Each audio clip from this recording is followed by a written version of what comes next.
Hello students, welcome to RK Study Educational Channel. 7.1 exercise का question number 5। इसमें दिया गया है कि line L is the bisector of an angle A and B is any point on L। पहले इतना देखते हैं। L लाइन जो है वो इस एंगल का बाइसेक्टर ऑफ एंगल A, इस एंगल का ये बाइसेक्टर है और B इस पर एक पॉइंट है। BP and BQ are perpendicular from B। अब B से BP को यहाँ परपेंडिकुलर बना दिया गया और यहीं से इस पर BQ को परपेंडिकुलर बना दिया गया।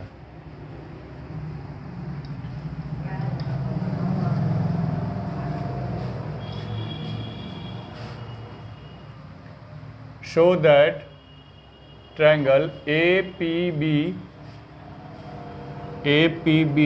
is congruent to AQB। इसके कॉन्ग्रुएंट को हमको शो करना है। ठीक है, तो देखिए इसको कैसे करेंगे। दोनों ट्रायंगल ले लीजिए। In triangle APB and triangle AQB। अब दोनों में क्या सिमिलरिटी है? सबसे पहले तो दिया है कि लाइन L जो है वो एंगल A का बाइसेक्टर है, तो इस एंगल को लिख लेंगे। ठीक है, या फिर आप इसको लिख लीजिए, ये भी आपका परपेंडिकुलर है, तो ये एंगल हो जाएगा, ये एंगल हो जाएगा और फिर आपका ये साइड हो जाएगा।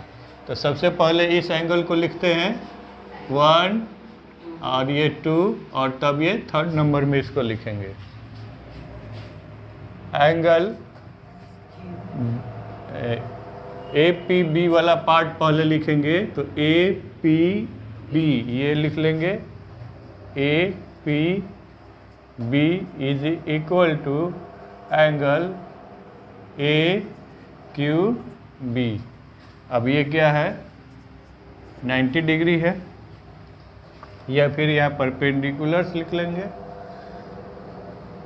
आगे लिखेंगे एंगल BAP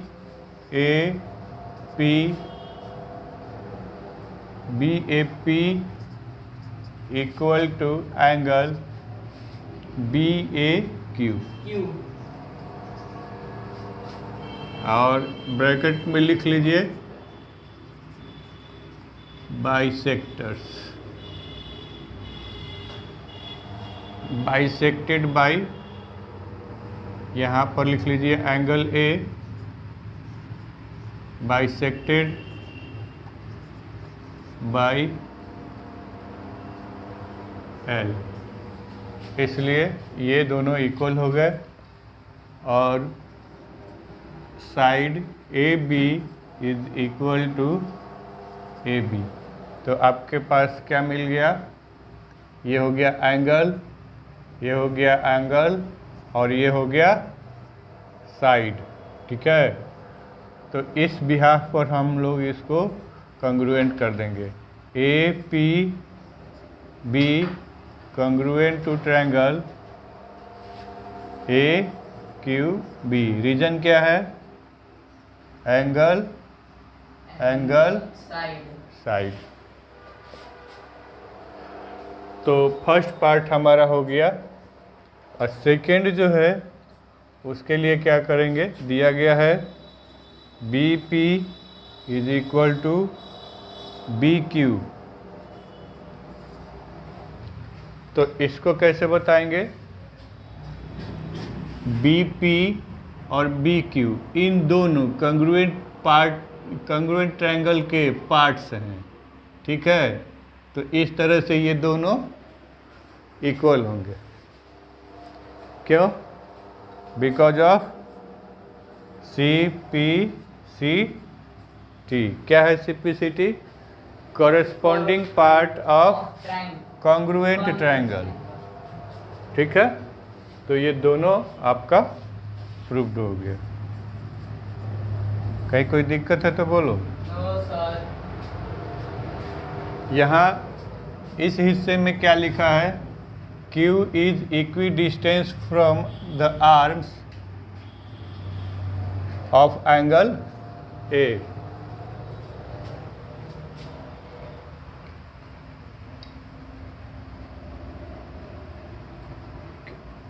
देखिए Q को क्या बोला है, या तो आप BP equal to BQ show करिए, BP equal to BQ show करिए, और फिर आपको क्या दिया है, या फिर आप क्या बताइए, Q इज इक्विडिस्टेंस। इक्विडिस्टेंस मतलब क्या है कि बराबर साइड में है। कौन सा? Q।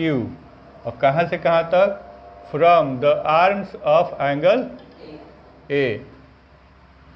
ये एंगल A है, और एंगल A के आर्म्स कौन कौन से हैं? देखो, ये है एंगल A। पूरा हो गया ना, ये बाइसेक्टेड पार्ट नहीं लिखा है, समझे? ये बाइसेक्टेड पार्ट नहीं लिखा है, तो ये हो गया A, ये हो गया Q, ये हो गया P।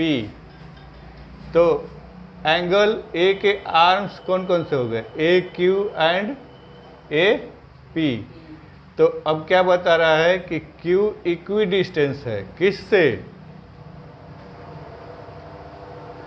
Arms of angle A, इन दोनों के आर्म्स से। तो इसका मतलब ये भी पूछ रहा है कि A Q इक्विडिस्टेंस कब होगा? जब A P के इक्वल होगा तब। बात समझ में आई? एक तो पूछ दिया क्या कि BP और BQ, ये BP और BQ तो कॉन्ग्रुएंट पार्ट है, कॉरेस्पॉन्डिंग पार्ट है कॉन्ग्रुएंट एंगल का। अब ये भी तो कॉरेस्पॉन्डिंग पार्ट हो गया कॉन्ग्रुएंट एंगल का। तो इस तरह से इक्विडिस्टेंस कब होगा? ये पॉइंट से कब इक्विडिस्टेंस होगा? तो जब ये दोनों साइड इक्वल होंगे। मतलब क्या कि AQ AP के इक्वल होगा, और ये हो ही गया। क्यों? क्योंकि यह भी AQ इक्वल टू AP, और रीजन क्या है? CP/CT। तो इस तरह से ये वाला पार्ट भी आपका इसमें प्रूफ हो गया। ओके, तो मुझे उम्मीद है कि YouTube में भी जो बच्चे देख रहे होंगे उनको क्वेश्चन समझ में आ गया होगा।